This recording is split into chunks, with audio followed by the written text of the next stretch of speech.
Welcome to Auto Resolve. In this guide, I will show you how to fix Marvel's rivals not launching on PC. Fix 1.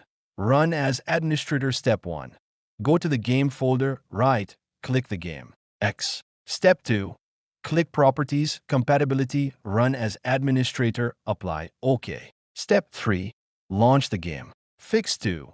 Update graphics drivers. Step 1. Open Device Manager, Display Adapters, right, click GPU Update Driver. Step 2. Restart PC, launch game. Fix 3.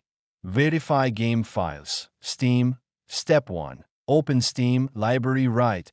Click Marvel Rivals Properties, Installed Files, verify integrity of game files. Step 2. Launch game. Fix 4. Use DirectX launch option. Steam. Step 1. Steam library, right. Click Game Properties, Launch Options. Step 2. Type DX12 or DX11, close launch game.